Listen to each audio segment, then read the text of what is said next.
All right. Thank you very much for joining me today. Today's going to be a lot less boring than it was last week, that's for sure. At least for one of us. Did you have a good weekend? Yeah, that's pretty good. Excellent. We had a lot of family visiting, and I don't know, for me with kids and noise and stuff like that, I'd much rather be in the other room and hear people having a good time than to be there and risk people tripping on me and pouring Hmm. stuff on me accidentally and making a mess over me.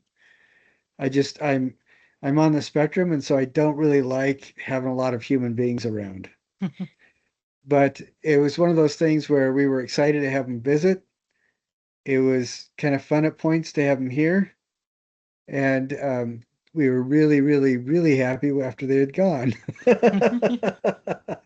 No, that's pretty fair. After a little bit, you're like, you know what? I've had my fill. Yeah, and then it goes through the process of selecting the memories I want to keep and try to forget the others. Well, one of the things we invested in last summer were these little things we found on Amazon that were about the size of baseballs, a little bit smaller, and they have they're flexible balls that have magnetic rings on the center, and you can open them up, put them in a bucket of water, close them, and they make reusable water balloons. And the Oh. grandkids, it looks like so much fun to have them run around and throw the balloons at each other until one of them is really upset that he can't throw them at everybody else without consequences. And it's my wife is has so much fun getting in there with the kids, and I would rather just kind of stay on the other side of the window and watch them. But they had a lot of fun. Stuff like that is great. And we get like large scale versions of different games. Like uh, well, there's we don't have the Connect 4, but you've seen the Connect 4. But there's a large scale version of that game where you put a stick. I can't remember, Kerplunk, I think it is, where you put sticks through on either side of a tube, put a whole bunch of marbles in it, and then as you pull the sticks out, you risk the marbles falling. Hmm. And we just have different games for the kids to play, and that was kind of fun. Then somebody brought um, a bunch of ice cream, and I had a float with um, coffee flavored ice cream and Dr. Pepper. Hmm. And it sounds really disgusting, but boy, it was tasty. Nice. Anyway, nobody blew their hands off. So that's, over 4th of July weekend, that's always a plus. You keep your fingers crossed for, the 24th. But I think I mentioned last time Hmm. that my mom, she raised, I had three Navajo brothers and then three blood brothers. And so there were seven boys. And my mom she had a pyrotechnician's license with the county because that was the only way that my dad felt really kind of safe with all the boys in the house. And Yeah. of course, my mom was an educator and my dad was an engineer, so explosives were very interesting to us, which probably should not reveal on any permanent recording, but there it is.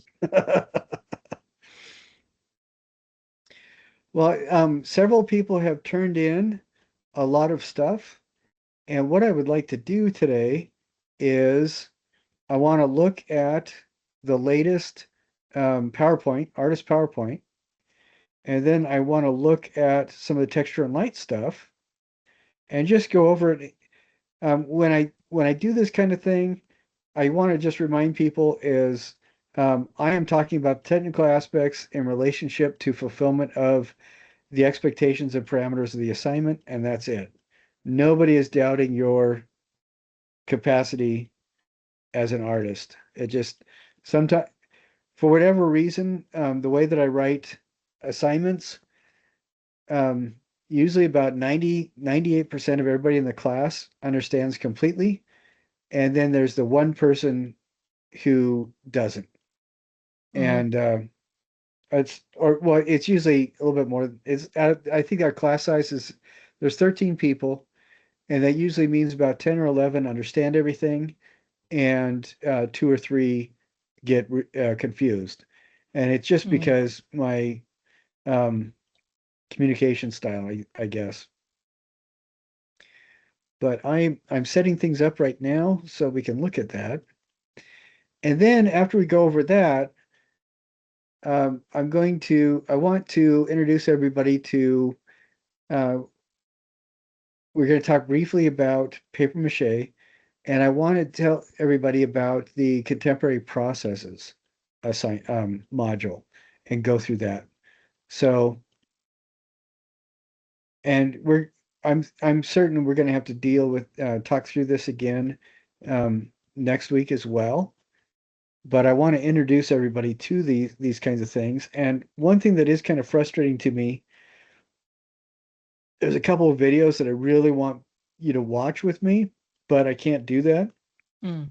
because YouTube has um, they're they've been having a lot of problems with AI scraping content with copyright violations. So I'm going to show people what those videos are, where they are, and I need I'll need, just remind everybody when you go through the module, watch those videos. So we'll talk about them briefly, but that they're very, very important. So I think the first thing we'll do is watch the PowerPoint. Then we're going to look at the texture and color tiles, and then we're going to spend the rest of the time going through contemporary processes. Right. Now you watched last week's thing, didn't you? I have not yet, but I will be getting to that. Sorry. Okay. All right. Well, that's okay. I just was hoping to talk about it a bit, but that is just fine. Okay. Sorry. Yeah, I hope you feel terrible. Yeah. Everyone. Um, I'm kidding. Mostly. Mostly. Okay, I'm gonna go ahead and share this video, and then we're gonna watch it. And honestly, I was just teasing. Yeah, I know. Okay. All right. So, oh, this is kind of neat. I'm excited for the Dune. I kind of I'm really excited for the Dune movies. I don't know if you could probably see this whole thing with these. Mm. Yeah, I'm excited for the Dune movies just because I really liked Lynch's movie. And one of the reasons why, and that was what, 40 years ago. And one of the reasons I love that was because I've been a fan of Giger since I Mm. first saw his stuff, 50 years ago. And that guy, he is. Have you ever heard of a director named Paul Verhoeven? No, I've not. Okay, I'm pretty sure you've probably seen his movies. He did Starship Troopers. He Oh, did the okay. Total Yeah. Recall with Arnold Schwarzenegger. He did you know, a lot of those movies. RoboCop was a big one that he Oh. did. And his directing, RoboCop is, and I told my students at BYU this, nobody believed it. Then several of the students actually watched the movie again over the weekend, and they came back and their jaws were dragging behind them on the floor because they could not believe, but they realized it was true. But RoboCop is a retelling of the four Gospels of the New Testament, Oh, except Jesus is RoboCop. interesting. And and the parallels become pretty obvious when you realize his partner um, is basically all the apostles rolled into one, but the main person that she is Mary Magdalene. Hmm. And RoboCop himself, he's resurrected, he puts everything right, and he saves the world with a spike in his hand. And it was the whole thing is because Paul Verhoeven is he's a born again Christian. And his movies were getting terrible ratings because of the violence, because he wanted people to be nauseated by violence as Mm. entertainment. So, it didn't quite work out that way. But Giger has a lot of the same kinds of things. He's a Rosicrucian Christian, and a lot of his stuff is just once you understand his visual vocabulary, it's mind blowing what he does. And so I love that. And so that's just a long way of saying I'm looking forward to the return of Duncan Idaho and Dune 3. Anyway, now that I've completely ruined everybody's state of mind. Okay, so this is on Henry Moore, and it's by Marty in the class. And so we're going to go ahead and watch this. And then afterwards, we'll talk about it. Hi, everyone. This is my presentation on Henry Moore, and this is based on the annotated bibliography that we did. So let's get started. All right. So Henry Moore's sculpture were based on the transformative abstractions of his works and the figuration. Like you see on the left, we can see that the Madonna and Child sculpture was supposedly established to family groups with the sculpture, obviously with the mother and child in this photo, which was a very interesting take. The next one. We see with this one that Henry's elements were very focused, obviously, by the texture from like rocks and stones that he found outside. Key influence for his works was the Sumerian statue, which obviously you can see the clasped hands by the statue that he's done. And his approach through abstract and representational meant to kept it feeling more symbolic than a literal thing. All right, this one. So the process and creative method of staying open, Moore for his works never stopped drawing. This is one of his sketches that he did for one of his sculptures, or a few of them, obviously. He did not like knowing, he didn't want his works having a fixed motive or a fixed theme, which is what kept his works kind of flowing and looking more alive and active. And they were very inspired by the freight. Like I said in the last slide, he would collect fragments, which he would call odd names, and he would use them to spark the form and the texture for most of his works. Next one. Viewing the experience for Moore's work, Moore believed that sculpture is an open air art, not an indoor decoration. So obviously with this sculpture is very more to what Moore would have wanted. Like he wanted his sculptures outside more than like in a museum, because I mean, it obviously, because it's like a rock kind of texture, it just kind of feels like it's made to be there, you know. It also like helps it with the atmosphere and space and the scale of the sculpture that it gives off.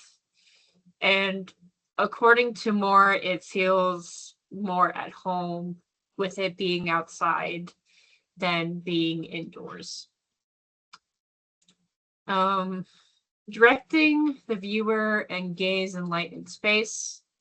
The internal external form structure is a very good example of that, because of it penetrating carving creates a layered space while keeping that structural energy. As you can see, we can see inside of it and the outside of the structural spaces. Another good example is the Lincoln Center reclining figure of the reflective pool, makes the sculpture feel calm and floating. And another one that we saw like in the beginning of this presentation, the Madonna and the Child, also is a good example of this, where the mother and child's gazes project outward in different directions, which is expanding the space for the feel. In conclusion, Moore's genius is turning sculpture into an immersive experience with body, material, nature, and the viewer, moving all together to make this feeling for his works, you know. Like he wanted to create the invitation of just like you're just keep looking at it rather than just trying to find the answer or the meaning for it. And I think that is very beautiful for his works. And these are the citations that I used for this PowerPoint. These are the same citations I used in my bibliography, and it's the same information I used for this PowerPoint. Thank you for watching. Hi, everyone.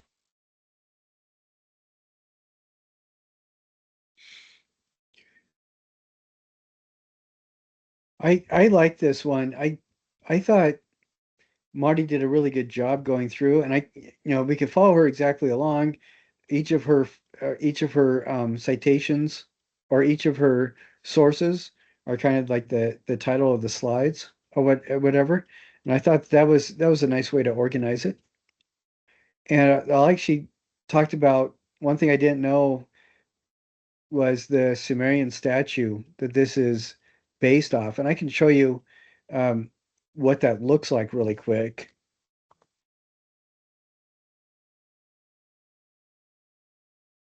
All right. And I'm sure that you, as soon as we see it, you'll know exactly what it is. You know, this kind of guy. Mm. You know, where they have the clasped hands and everything. And you can see that exactly. I thought that was a really good thing that Marty brought out. And I really liked the image of the drawings. I thought that was very cool. And this comment about his work is designed to be outside. And one of the things that I really appreciate was this. Um, she tied everything together. Marty tied everything together at the beginning. Marty talked about Henry Moore didn't try to have a definitive initial prompt for his work. He wanted it to remain open. And at the end, Marty ties it together with he creates sculptures that invite continued looking. And I love that. The phrase that I started using with my clients is rewarding the patient observer. Hmm. And which, if you think about all the good art that the good plays, the good music, the good books, the good visual stuff that you like encountering, it's one of the things that puts it in your brain firmly placed as being good is the fact that you can keep going back to it. And there's always something there. And you feel rewarded when you notice something new. And I think so I thought that was really good.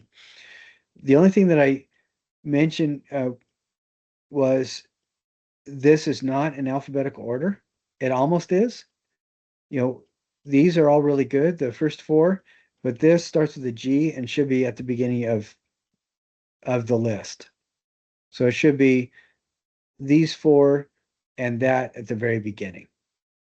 But if you look at this, everything is beautifully done, and each one has the accessed on date at the end, even on the Zelensky book, which is your textbook.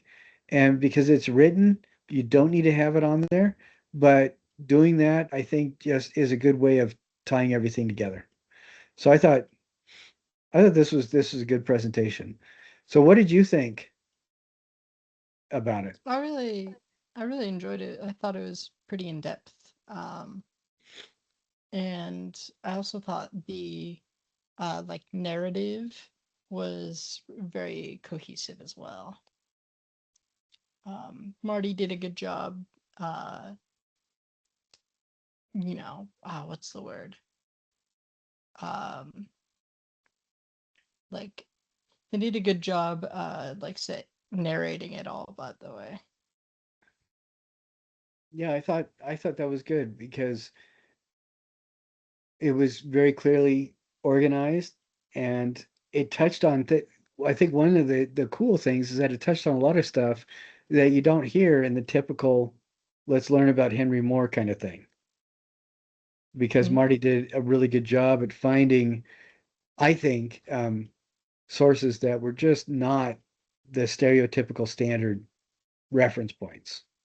But yeah, I agree with you. It was cohesive and nicely done. So excellent. All right. So the next thing is I want to look at the color and texture tiles that people did.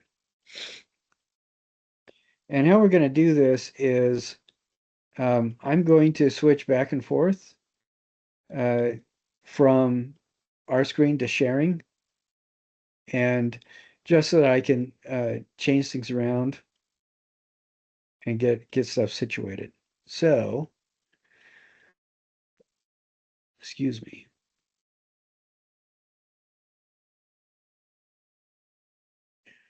All righty. Give me just a second here.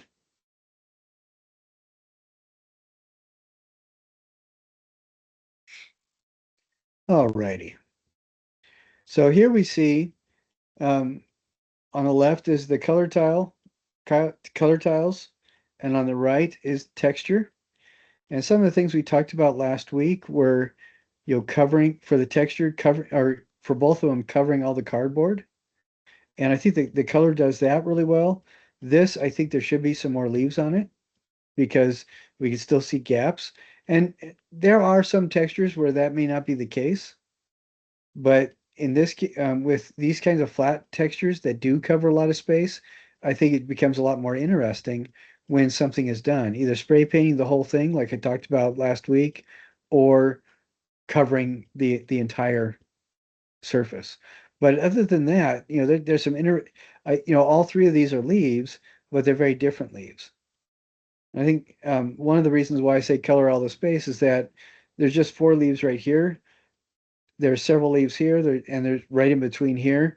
It might be more interesting texture-wise to spend a little bit more time with the leaves and seeing what kind of different textures you can get. One thing I recommend is cutting it down the central spine and putting them on like scales, like was started here. With the color, one of the, each of these sides are supposed to be a specific color scheme that you pick, and each of them is supposed to be a collage. And then as one of the requirements for the collage, each collage needs to be at least 9 pieces. And there is a color scheme for each of the three. We see that very clear. And each of them have collage where the entire surface is covered. That's also great. But with these two, there are a lot fewer than 9 pieces. And this one hits it right on with 9 pieces. So, and it really, if you've gotten docked points for not having as many pieces in your collage as were required, just cut out some more pieces and put them on, and get that done. Then just when you resubmit it, let me know. So, okay, so let's see.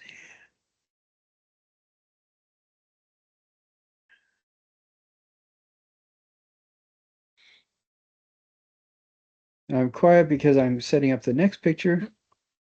But this one I want is to illustrate something else that I think some people have forgotten about as well. if we look at this, on the left here, we have those 9 pieces, but we don't see, we only see one additional face. So we don't see 2 faces. We haven't seen the bottom face and we haven't seen the back face. And these are the only 2 photos that were submitted. When you submit your photos for this assignment, rotate your cubes so that each photo shows different faces. Right? You can, Caleb, you recognize this one from the previous one and this one from the previous one, and that becomes an issue. But then this, even though this is supposed to be a collage, the person used marker to make additional colors, and then I don't have a problem with that because they cut the paper up. But this doesn't quite fit the parameter of at least 9 pieces. And all they have to do for that again is cut a couple more pieces and put them on, so and take new pictures. But for this one, this person, I wasn't able to see all 6 faces on the color cube or the texture cube. I only saw 4 faces because instead of turning the cube upside down and rotating it, they just rotated it. So we only saw this face. We still haven't seen the bottom or the back. And same is true of this. So we saw these 2 faces on the previous slide, and the red leaves are on the side facing away from us over here, but on this one, the only additional side is the foil. Now on this one, the foil I think is really interesting because I don't, last week I showed you guys an example where a person just covered the cardboard with foil and left it. This person crumpled it up and painted it and did some interesting, well, no, maybe this is the reflection of that, but they crumpled it up so it's a lot more interesting than if it was just wrapped flat. So I think that was a good texture. So for more points, these need to be rephotographed so we can see all 6 sides of both cubes. That's one thing. And then also on the color ones, each of the collages need to have at least 8 pieces of paper. So, all righty.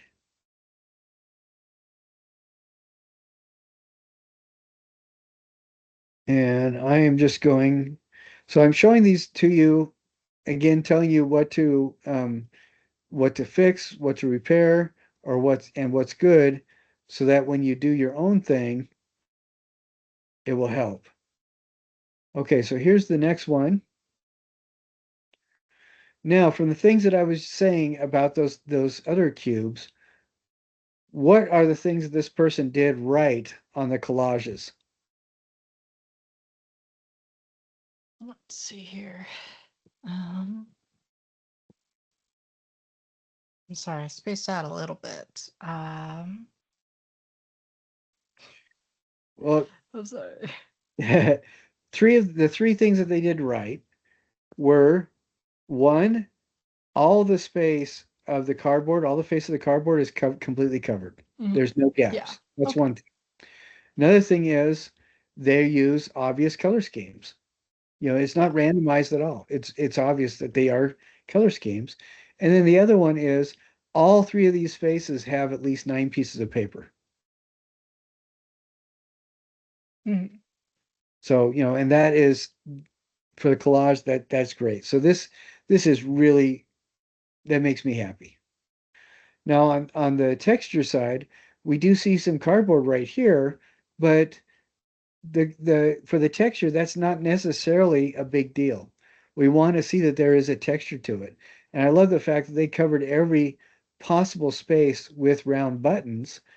If you're putting circles together, you're going to have gaps. So that is totally fine right here.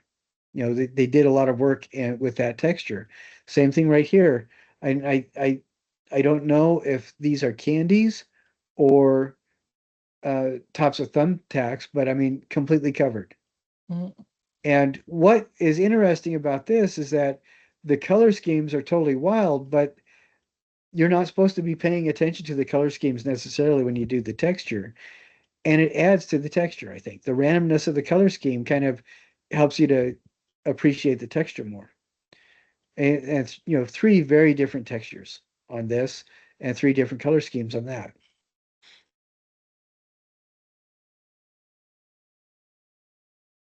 So I'm going to show the second picture.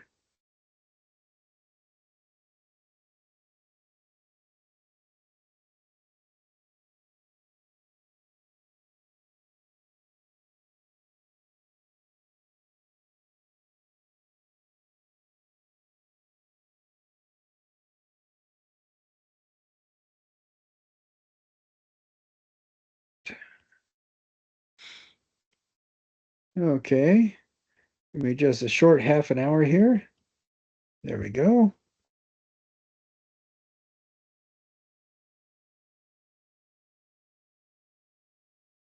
Okay, so what did they do right on the color one? Well, let's see. There's an obvious pattern with all of these. Especially the color scheme for the one on the bottom left. So for yeah, that one. There's a obvious pattern for it.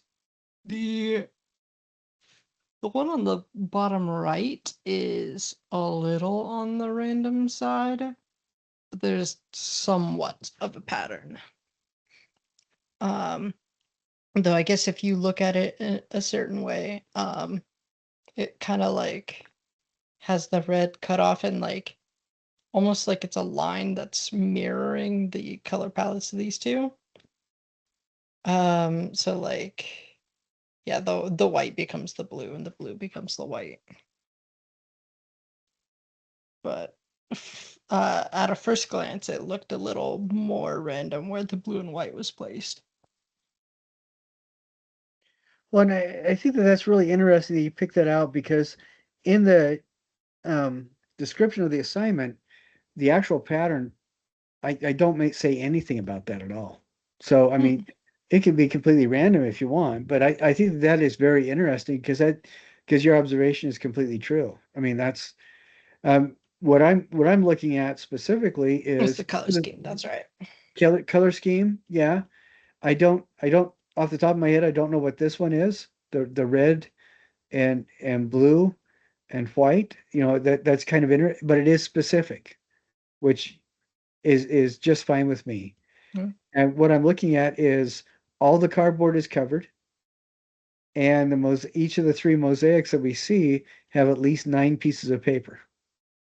So those three things are all covered. So I think this person did a great job on that.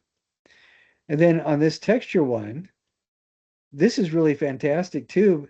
It looks to me like they like blue because it feels like it ties in with this really well. It kind of mirrors it quite a bit. But we have three distinct textures.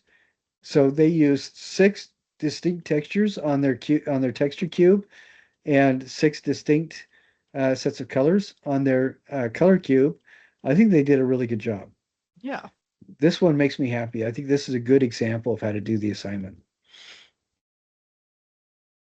And again, if I've said, you know, I can't see some things and we need to change some stuff, go ahead and change it and resubmit.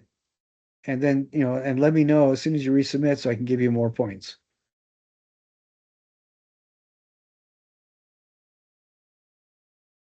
Okay, here we go. Here's another one.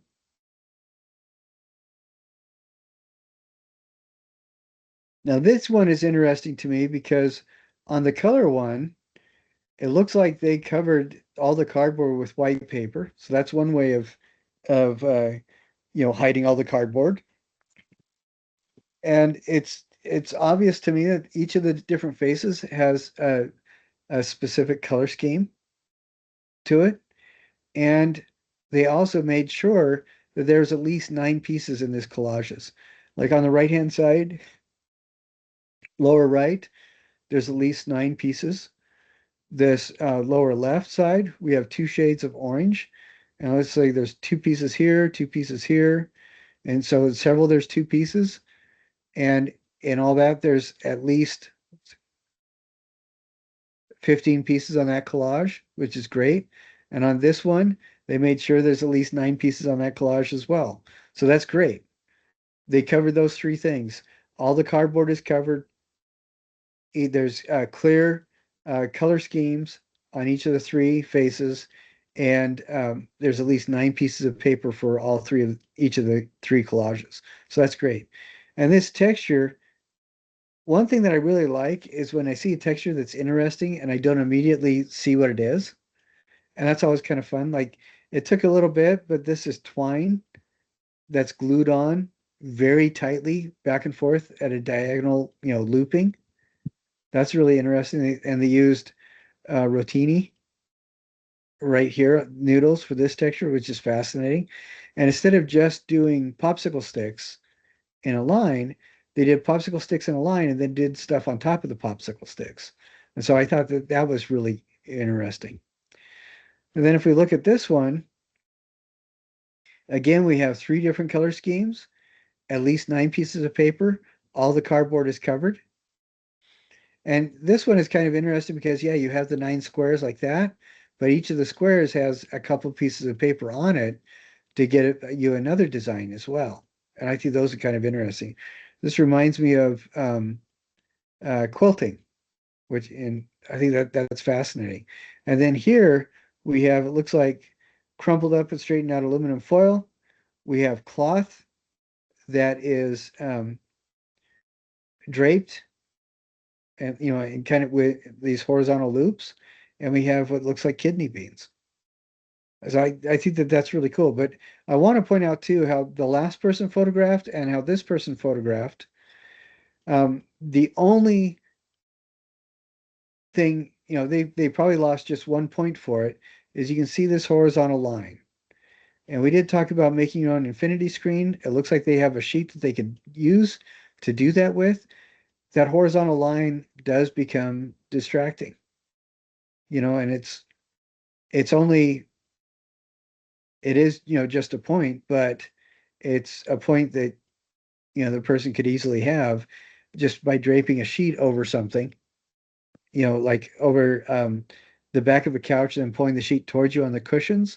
So you get a little bit of a loop back there and you don't have that straight edge. And then photographing your stuff on there is a good way of presenting your artwork the way, so all the attention goes to your artwork. But I think that the texture and the colors on these tiles are really well done. So that's good to see too. These will this also shows a oh, did I? Oh no. I was sharing this and talking about it. I was not sharing this, was I? This one? Yeah, we saw it. Oh, you did? Yeah. Okay. You saw everything? Mm-hmm. Okay. Good. Because I have lectured quite a while on something, and then somebody say, "Well, we can't see what you're seeing," and it's because I was not paying attention. Okay.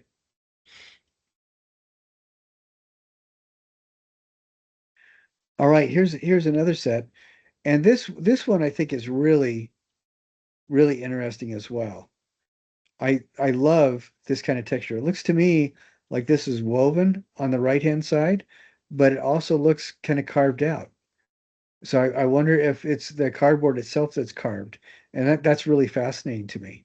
And then here on the bottom left of the texture cube, the bark is carefully placed on there. That looks really good too. And then on the top right, it looks like little bits of squares of cardboard interspersed with um, kind of the felt padding you use on stuff like at the bottom of trophies when you don't want to scratch the table Mm-hmm. around. I think that's a really interesting texture. And on the color cube, these color schemes, I'm liking what's going on with these color schemes. One thing that I think that they might get docked points for, they would get docked points for, is that each of these collages need to have 9 pieces of paper. So this top one easily fills that. These other two, it looks like they're not as many pieces of paper. So that would be something, and an easy fix for this would be cut out little squares of the same color and just put them right in there, and then you've got the 9. And on this one, maybe do something with that blue so that you get the number of pieces that you need.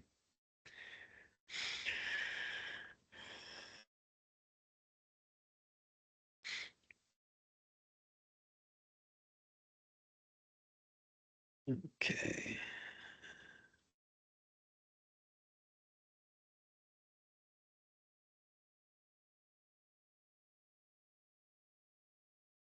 All righty, so here we go again.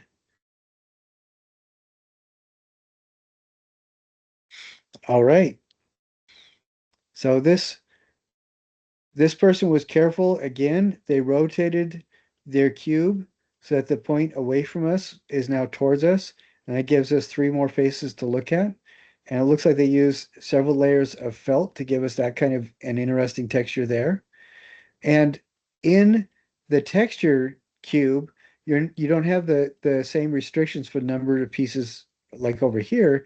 You just need to put some thought into it. And I think that becomes kind of an interesting texture because it's not one flat piece of felt. They actually did a little bit. And then I like how they found, 30 little sticks that are all about the same size. That makes for a very interesting texture right there. And then on the left-hand side of this texture cube, you see it looks like a lot of torn pieces of cardboard. And I think that becomes interesting as well, because these two kind of riff off of that bark side that we saw just a moment ago. So I think that's interesting. And these colors on this cube, I think, are really fascinating as well. And I kind of like these colors, these color sets. Um, but again, we need to have at least 9 pieces in the collage. And so on this, I would probably recommend you have this span of 3 colors, maybe get some more that are around that area, tear them up into pieces and put them on top so that it feels a little bit more flowing. I don't know.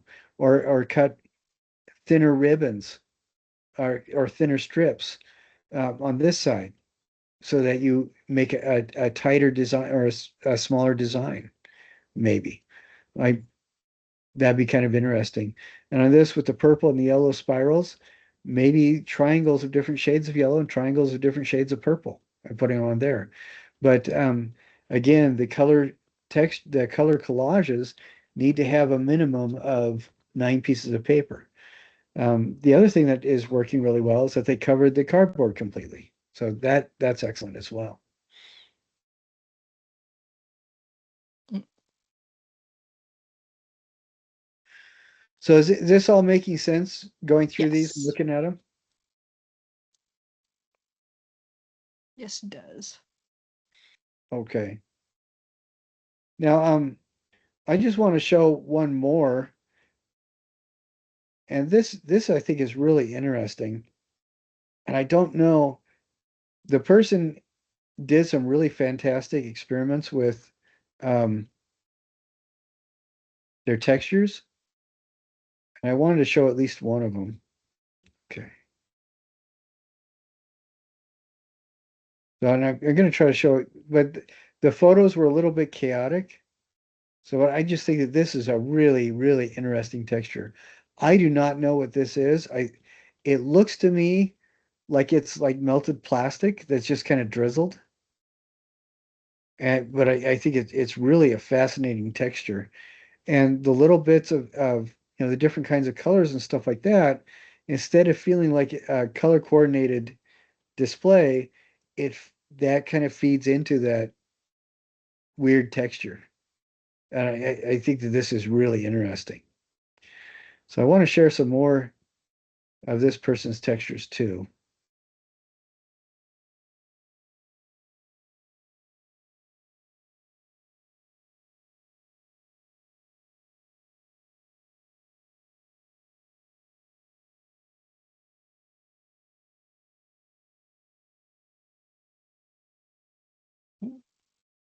I think that's really kind of fascinating to me too. And you can kind of see They had some different things going on here. This is insulation from um, like maybe 16 to 20 gauge wires, something like that. And this over here looks to me like it's insulation from the outside of heavier gauge wire. I don't know, but it just is really fascinating to me, these kinds of things. So I think that turned out really well. Let me see if I can find one more. And the reason why I'm interested in these is that this person made, I'll try to show one more thing. Uh, one of my favorite artists is a person that creates these huge sculptures out of elements from specifically Japanese manga toys. Mm. It's Japanese toys made from manga um, cart comic books and cartoons. And what's kind of cool about it is they'll do something where they'll create an entire human figure, but the entire figure is made out of the plastic um, hair pieces from these figures. I don't, I can't remember the guy's name. Let me see if I can. I'm gonna do a search here, see if I can find him really quick. Let's see.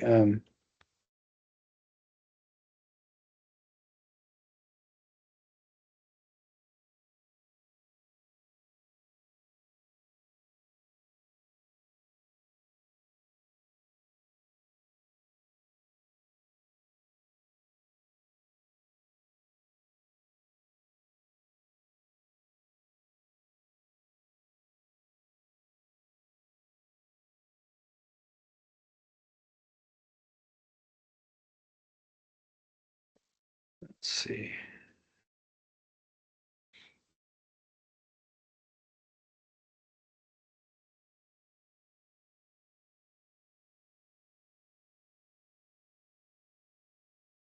Oh, I don't. I'm sorry, I cannot remember the guy's name. But it's really kind of disturbing. You guys know about Nick Cave? I'm not sure. No. Okay. I will show you his stuff really quick.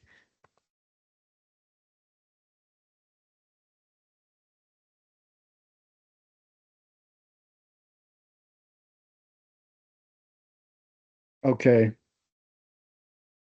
His sound suits are these things that are just made up, these are costumes that people wear, and they're made up of all this other stuff like toys, pieces, and dolls and things like that. And the thing that intrigued me about this other texture I was just showing you is that that's what it makes me think of, like discarded pieces from little dolls, because these almost look like weird leg pieces or something. And I just thought that was a fascinating texture. So I don't know. I just think that's really, really interesting. When people are creating these things out of other people's garbage, it's always interesting to me. Anyway, so those were some good examples of what people had done. And on this one, I think that the textures kind of are, are pretty good. I like the textures. This person didn't photograph all of their six texture tiles, and their color ones, same kind of thing. Not all of them were photographed. So um, I have graded everything. So go back and look at the notes that I made. And if you don't understand what I say on any of the notes, let me know, and I will take Uh-huh. care. And I am more than happy to talk to you. Do a Teams meeting or something like that. So, do you think you have a pretty good idea now of what's expected from the Mm-hmm. color tile and texture tile assignment? Okay, excellent. And you can also, one thing that was done, I'm going to share this again. And I did talk about this last week, but I want to reiterate it because this can be really kind of interesting. is one of the things I mentioned last week is on the texture tile, you could spray paint it all the same color. Hmm. Now one of my favorite sculptors is Louise Neville.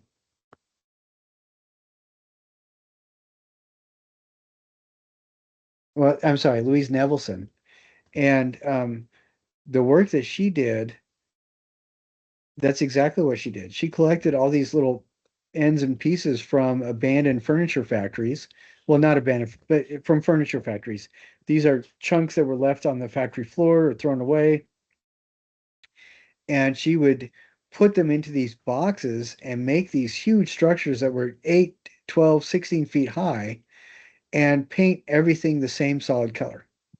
So that all you're looking at is these kind of weird, futuristic, post-apocalyptic or church organ kind of things Hmm. with all, the same color, and all the texture really becomes something very different than what you're expecting. And I think it's on one hand, it's kind of unnerving a little bit, but on the other hand, I think it's really there's a certain purity to it.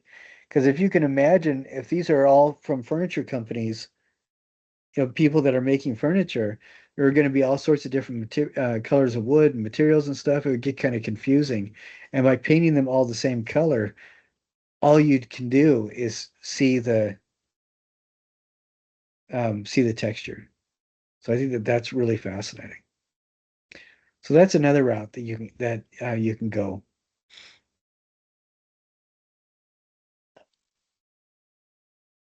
Alrighty.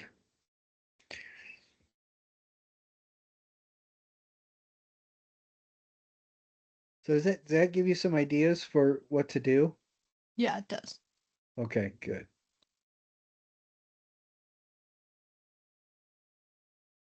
Let's see. Alrighty. Now what I'm going to do is share my screen again. I think I'm getting a lot better at that.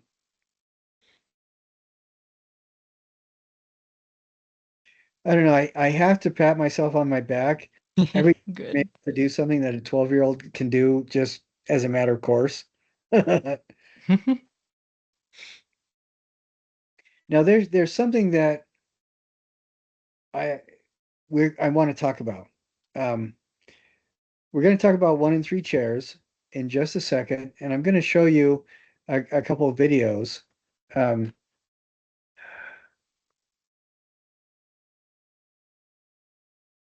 and I do have links to them in the module, but it's really, really, really important that you watch the module, watch the video in the module. And let's see, I'm going to set these videos up, and when I look at them, I'm gonna just do spot checks on them so that we're not actually watching the whole video. Okay, there's one, and I'm setting up the next one right now. And this may not be the one that I'm asking you to watch right there in the video, but it's something that we can talk about again.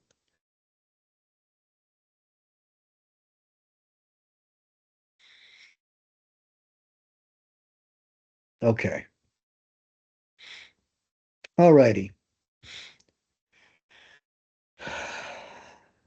What we're going to be talking about, I'm say contemporary processes. What we're actually discussing is conceptualism. And when we are looking at conceptual art, a lot of people have a big problem with it, which is pretty sad. But people have a problem with it because I think they are a little bit intimidated by it. As when we're working with the reason why I included this uh, module in the 3D design is because I'm thinking 3D design is more than just sculpture, or more than just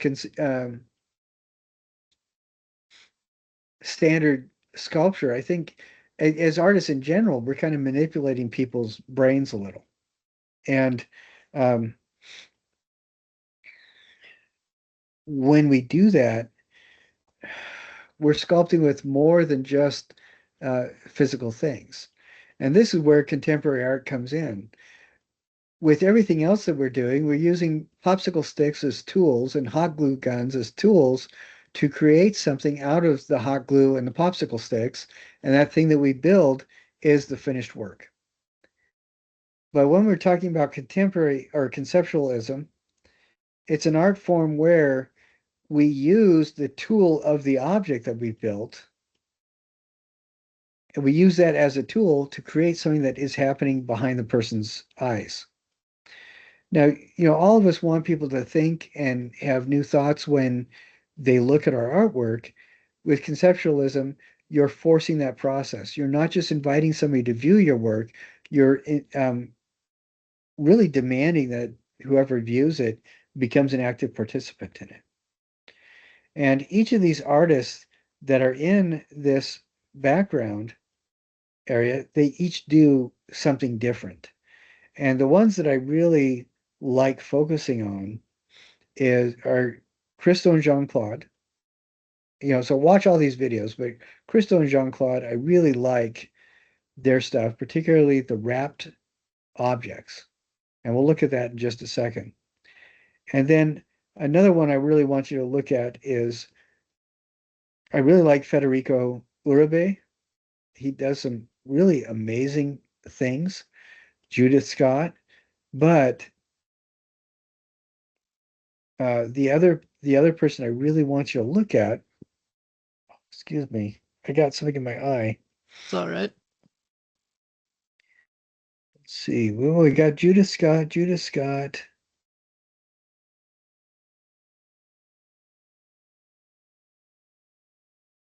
I think Jennifer Meister is going to be a really good one to look at too. So there's several different ones. Well, yeah, all of these are really good, but I think the ones that I really enjoy the most are Jean-Claude Christo and Nick Cave. These two I just think are absolutely astounding. And so I'm going to show you Jean-Claude and Christo's website really quick, and we'll talk about Nick Cave as well. I just showed you some of his sound suits, but before we get to that, I want to give you a little bit of background as to where this conceptualism stuff is coming from. And Plato's allegory of the cave is something that I'm going to attach to the attendance assignment for this. And you're going to get your full 5 attendance points, you're going to have to watch this. It's 4.5 minutes long. And you're going to write down one thing you learned from this, and then 4 things you learned about or from the rest of our conversation today. I don't know how familiar people are with Plato's allegory of the cave, but it has been used. Have you ever heard of it before, Caleb? Yes, I'm pretty familiar. Okay. Can you give us just like a synopsis of it? Sure. So basically what it is so you have these fine looking prisoners. They've kind of been born in this cave. They don't know anything about the outside, and they've been chained up looking at a wall, and they can only see the shadows and like reflections of things. Um, and so um, they don't quite have the actual idea, or they don't quite know what stuff looks like. Um, and one guy gets out. He finds out the truth about all these things. He's like, "This is great. I need to go and tell this to everyone else." And he's like, when he goes to describe the outside world, everyone thinks he's crazy because they're like, I mean, they're what's it like? he's actively uprooting their entire worldview and their understanding of how things work and look, um, which is a lot. It's a lot more difficult to do when someone else is doing that for you or like forcing you to be aware of it. Right. It works better when you come to that conclusion yourself. Yeah. So, Yeah. No, that's excellent. I was trying to go through here because this animation is really good because it covers exactly what you talked about. And Plato is specifically using it to describe what he thinks the ideal government should be.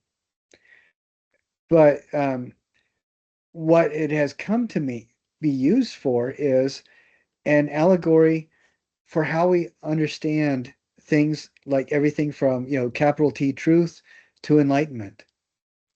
This idea that what we experience is just the shadow of an ultimate reality.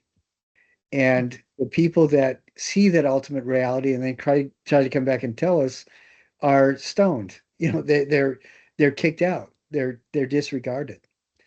And then this also moves on to a greater discussion about an idea where maybe there's a world somewhere that all of us have a subconscious access to, that is the world of the ideal forms, where in that world is the perfect example of what beauty actually is, the perfect example of what a round ball actually is, or what a chair actually is. And subconsciously we connect to it.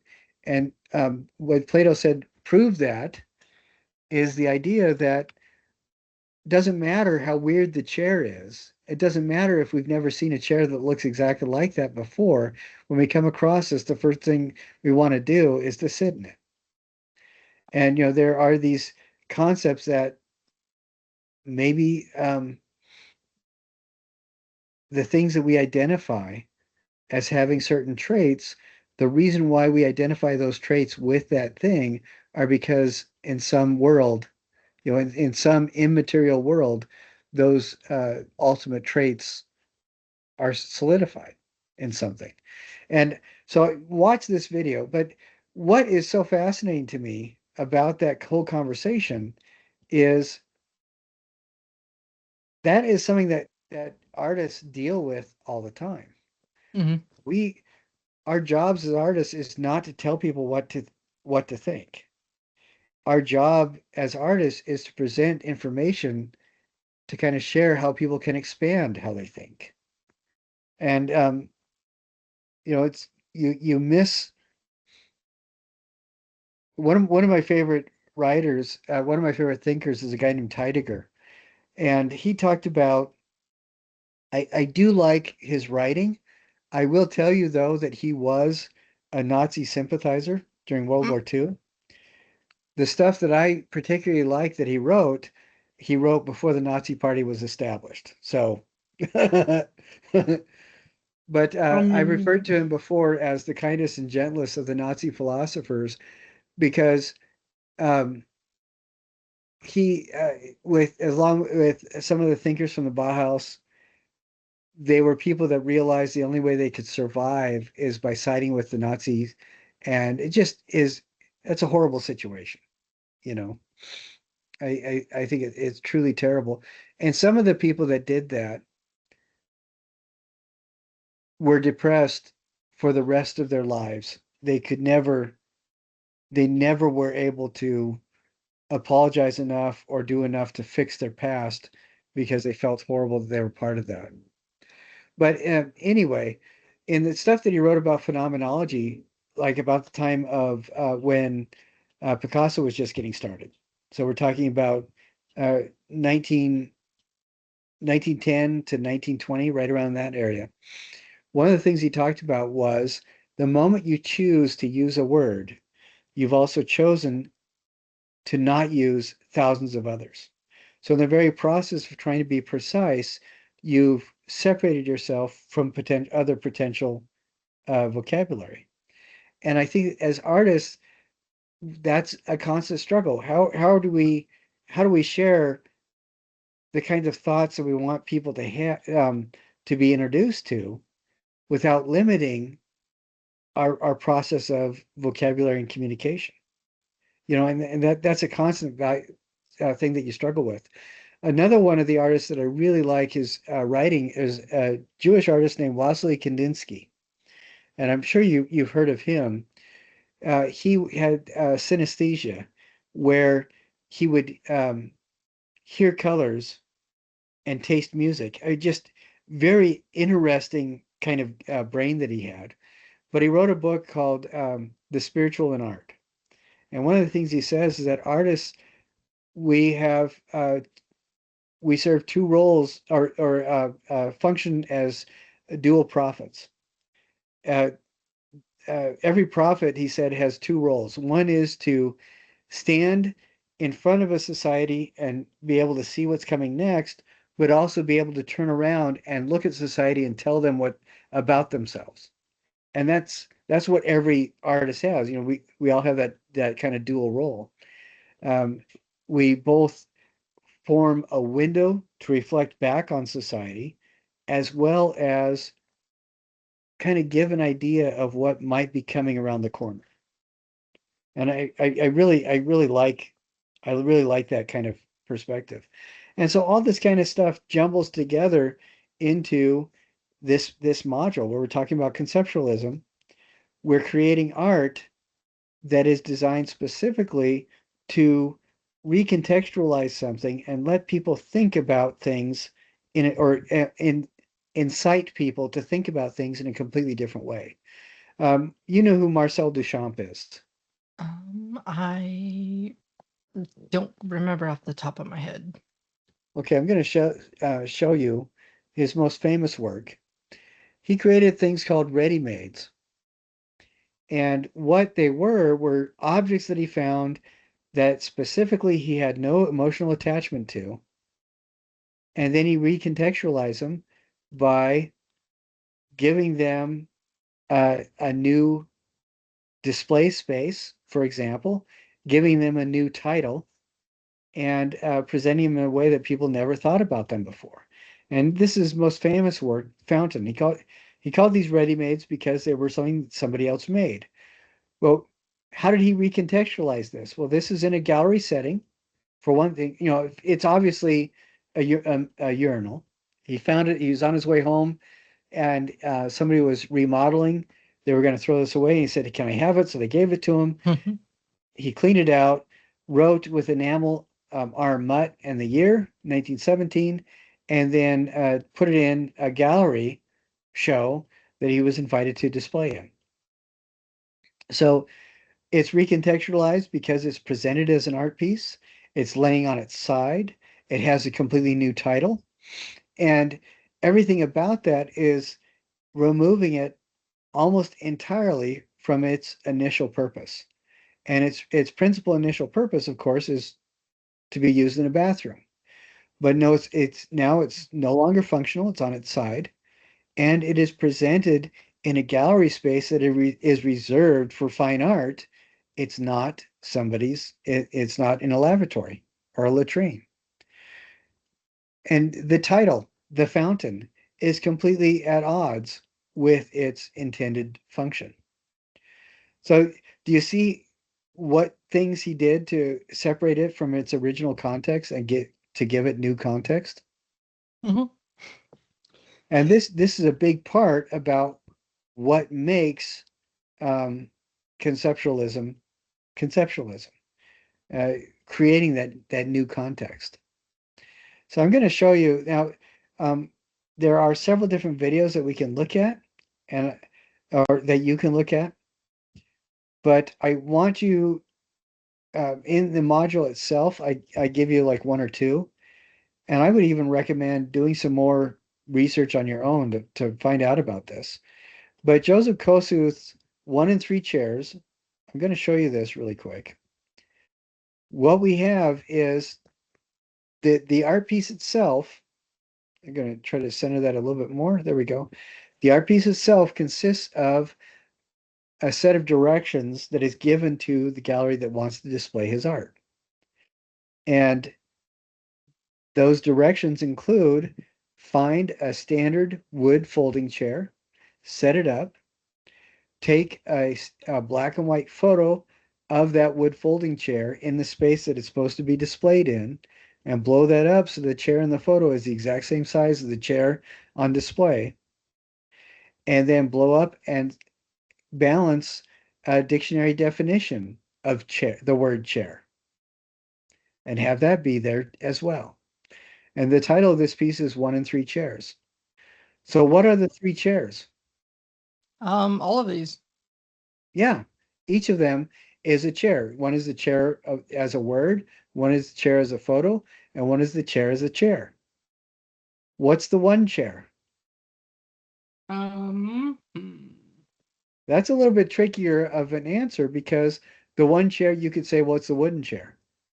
But as an audience looking at this, we're looking at it as a photo, so we don't really see the wood chair. We see a photo of it.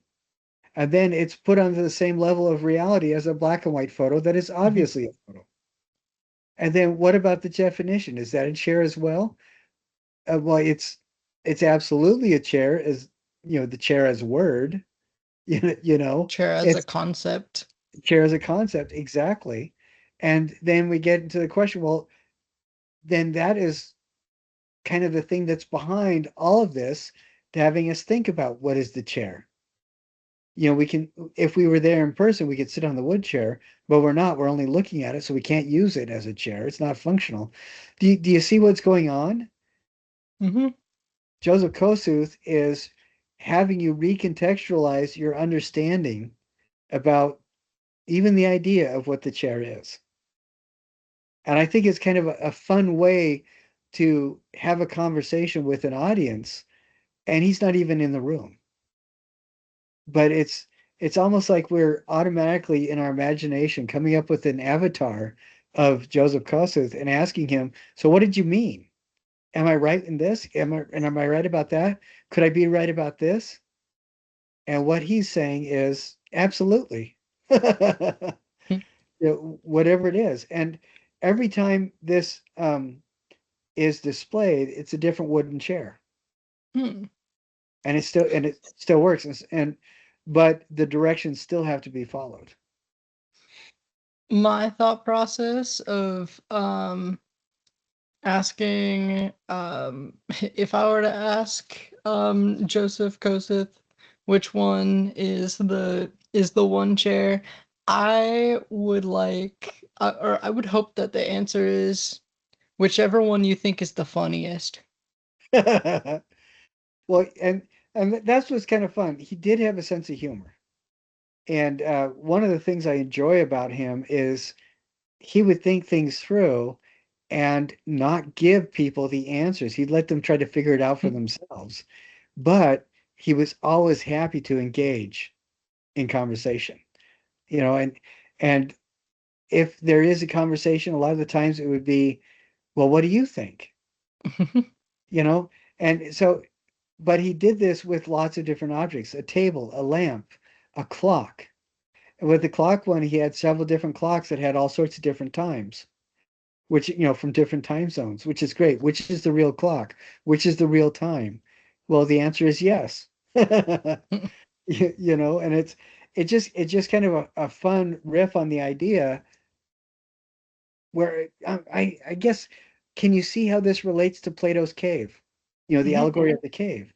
Because here we have maybe the black and white photo is the shadow on the cave wall. And maybe the people that are casting shadows is the definition. And when he escapes from the cave, maybe the chair is the real chair. But I don't think that's quite it either, because there's something else that inspires that chair. There's an idea behind it even further. Maybe the printing on the wall represents the ideal world of forms. So it's all these things coming together, which I think is really kind of fun. And that's why I get excited when we start talking about conceptual art, because there are so many things that it can be. One of the reasons I believe that people do not like conceptual art is because we've seen a lot of really bad art that is celebrated by the public, And the reason why it's celebrated is in a process that started way back in the mid 1800s. As a viewing public, we've given permission to decide what art is to somebody else. And I think that is just, it's terrible. It's really sad. But in part of the process of giving permission to somebody else to tell us, what art is, what has happened is in order to justify their own existence and their own jobs, those people who are the gallery directors and the curators and things like that have tried to um, revamp how they use vocabulary so it's different than how we ordinary viewers view vocabulary. And they try to separate us even more from the art and the artists to the point where we feel really invalidated as observers. I mean, I had a person in one of my classes where I asked, did you ever have a bad experience in a gallery? And she said, yes, I went to a museum and somebody was asking, what do you think about this? I gave my opinion and they laughed at me. And I thought that is terrible. And it made me angry and it made me want to find that gallery and slap the person who laughed at her. Because what invalidates your perspective is not what your perspective is. What invalidates your perspective is when you don't care enough about it to be able to articulate it. If you don't care enough about what you think or believe, or you don't value your own perspective to the point where you can actually articulate it, then if you don't have it, if you don't give it any value, how can you honestly expect anybody else to? And I want you to think about this, and I'm going to say it, and I'm probably going to repeat it towards the end of a couple more times. But from one way of looking at things, the universe has spent 14.7 billion years creating everything, causing, generating energy, generating laws of action and reaction, generating the way that atoms and molecules are constructed so that they interact with each other to create chemicals, how gravity works together, how light gives energy, how energy gives light, how all those things come together. Yeah, the universe has spent 14.7 billion years creating everything to be exactly the way it is at this moment, so you could be the person you are exactly the way you are at this moment. And you can look at that any sort of ways that you want, but the way I prefer to think of it is that the universe spent 14.7 billion years to make you the person that you are, exactly the way you are in the position that you are. And regardless of how you feel about your situation, what I think the message there is, or one of the messages there is, that means that you should value your voice because it's valuable. All that energy is spent making you who you are. I think it's worth valuing your own perspective. And this is one of the reasons why I keep talking about Feldman's model of artistic critique, because we need to be able to articulate our perspectives. And as artists or whoever, doesn't really matter, but everybody has a voice. Every voice is valid. And we owe it to the energy of the universe that made us who we are to be precise and articulate in expressing that voice. So when we look at something, instead of saying, oh, I like it, or I dislike it, or it's pretty, or it's ugly, we need to spend a moment, think about it. The universe spent all this time creating the chemical connections in our brains that we could use our vocabulary. There's a reason to it. And so instead of saying, oh, I don't like it, we can say, you know what, this person really did not spend an awful lot of energy creating this to the point where we can access it in a reasonable level. They just slap something together, and I feel like they've wasted my time looking at it. So yes, I don't like, but isn't that a lot more powerful than I don't like it? Do you know what I'm saying? Hmm. And the other side of that is, instead of saying it's pretty, say, you know what, the person has really thought a lot about the kind of energies that we give to expressions of color and form. And so when we look at this, I find that I'm emotionally responding to it on a visceral level that I really can't precisely point to and articulate every element of. But I find that looking at this satisfies things inside of my head, and the initial emotional response I give to it is it makes me happy. So I like this, and I find that it's pretty. But when we're able to articulate, it sounds so much better. And that's one of the things that I want people to be thinking about when they go through uh, this part of this module. Is I don't want you to slap something together. I want you to actually think. But here's the connections to Plato's allegory of the cave and the world of the ideal. But I want you to actually think through this process and spend your time articulating what you think and why you think that. That's where it becomes important. And so in this, what we're going to be doing is we have two different projects. One of them is a recontextualization of something that's already made. And we'll talk more about this next week. Um, but the recontextualization is you find an object and then you turn on its side. You give it different lighting, maybe fashion lighting or dramatic lighting, or you put it through color filters. You put different things on it to cast different shadows. And maybe you're not presenting the object itself. Maybe you're presenting the shadows that you're photographing. But for this one, it's really important that you pay attention to how you photograph it. Use the infinity screen you made at home, or go on campus and use the infinity screen there in the photo lab. Do not photograph your ready-made on your carpet or on your floor. Okay? You want to give it a specific identity. And you're going to do some writing about it. So I want you to think through that writing. And next week, I will show you some good examples of what this looks like. So, yeah, the ready-mades, that is one part of it.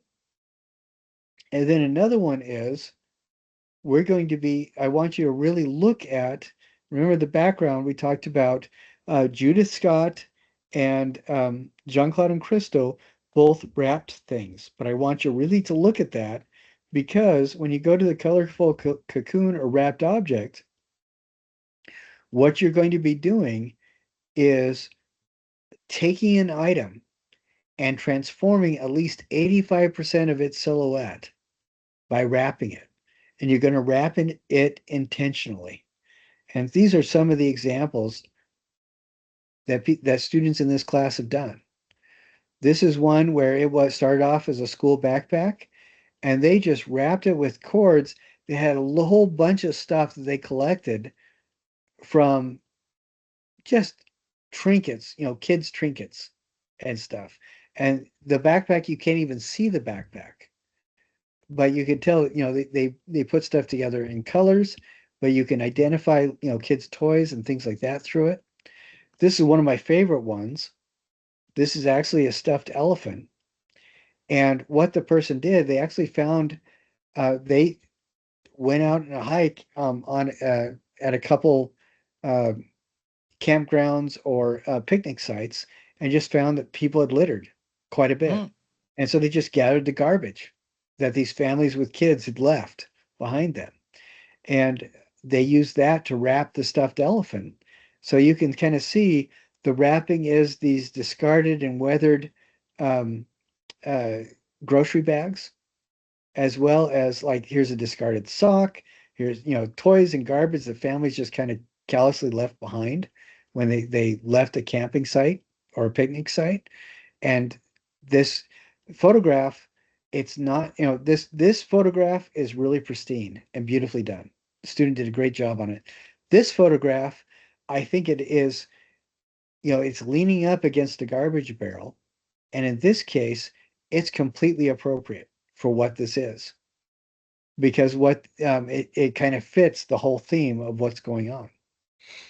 And on this one, yeah, they did not take a photo in an infinity screen, but you can kind of see what's going on. It's all this plastic wrapping around an ironing board with the iron and all that. You see how many layers they did. They used a, a blow dryer to kind of melt the plastic, put another layer on, and you can see they have a whole bunch of stuff that you would collect from your just your apartment in there in different layers of the plastic, and melted it. Just did all sorts of wild stuff, even to the point of including a little stand with some clothes on it too. And I think in this case, yeah, they didn't use an infinity screen, but I think it kind of fits with the theme of what's going on. And we're talking in this case, this is cocooning an object, and they gave thought to the object itself as well as to the cocooning material. In this case, it was a bunch of toys and yarn. In this case, it was a whole bunch of garbage that they cocooned the object with. And in here, it was a whole setup for ironing clothes to get ready for the day, and using stuff in the apartment and plastic wrap, essentially that food plastic wrap, and they cocooned the whole object with it. But you can see it completely transformed everything that's going on. So if you have questions about how should I photograph it, try to feel out what is the most appropriate for the cocooned object. And again, you're going to have to do that for the recontextualizing your ready-made as well. So these individual things, most of your effort is going to be in taken by thinking through what objects you're selecting for cocooning, how you're going to cocoon it, how it's going to be presented. And with the conceptual piece, most of your time is going to be spent on how do I recontextualize it? What is going to be the perfect title for it? And how am I going to photograph it to give it a completely different meaning? So I want you to think through those kinds of things. So next week we'll talk about it more. But this is stuff that Jason did. Jason is the head of the 3D the sculpture department at UVU. We have we're almost out of time. Do you have Caleb? Do you have just a couple minutes where I can give you the background for this? Go for it. Okay. Jason and I are both from Washington State, and one thing that a lot of people don't realize is the kind of vampires in the Northwest native traditions or the indigenous traditions from the native peoples in the Northwest. The vampires there are very different than our European ancestors. And the vampire tradition that's from Washington that goes up the west coast of Canada into Alaska is something that colloquially are called stick Indians. And they're basically these supernatural beings that derive their form from animating sticks and twigs and plant material, essentially. And there's actually online you can find about an attack done by a traveling Russian nobleman in Alaska by these beings, where he describes his whole encampment was attacked by these animated twigs and sticks, and they ended up crushing and draining the blood out of everybody from his group except for him. And just really terrible experience. But Jason had nightmares about these. And in order to deal with this, he found sticks and he started wrapping them and started experimenting with how to wrap them, how to put them together, and how to give them kind of this new life. And I think it's really a lot of fun. And you can see he's taken a lot of, I say fun, the initial nightmare is horrific, but how he dealt with this kind of terrible image is, I think, a lot of fun. And you can see the care that he took into um, both wrapping these sticks, thinking about the shapes as they're put together, the colors used in the wrapping, how he photographed them. It just I really I want you guys to blow these up and look at them, and I just think they're really fascinating. This one in particular reminds me of folklore coming out of California that are called the Night Walkers. And if you look up Night Walkers on YouTube, you can find some really freaky images. But it's a very interesting way of addressing this kind of this nightmare, um, which which you probably had never even heard of this kind of tradition of uh, or this version of vampires as supernatural entities. But it is, we both grew up in in Washington State, and this is one of those kind of freaky stories you come across that can give nightmares to anybody who's under 140 years old. But it's, but yeah, if you're interested, look that up. But it's, Yeah. I I think it's kind of a fun take on things. So I want you guys go through this module, look at each of those artists, and before you start working on any of those things, watch all the videos and think about it. And we're going to talk about contemporary conceptualism next week as well. We're going to talk through that, and I will also share some really cool stuff that students have done in the past. But any questions about any of the stuff that we kind of stormed through today? Um, Nothing in general. I might shoot a concept to you once you're done recording. Okay, that'd be great. I'd love to do that. When we talk through things like that, I really enjoy that because it seems that we get a lot tighter Hmm. um, grasp on what we're doing. So anybody who wants to do that, you can contact me, email me, text me, whatever, and I'm happy to do that. Okay. But yeah, I think about half the class still needs to do their PowerPoint presentations, and all the ones that I've seen have looked really good. You guys are doing a great job. So, all right. Well, thank you very much for joining me. I am going to stop recording now, but it's it's terrific. I hope everybody has a wonderful week and weekend. I'll look forward to talking to everybody next Wednesday.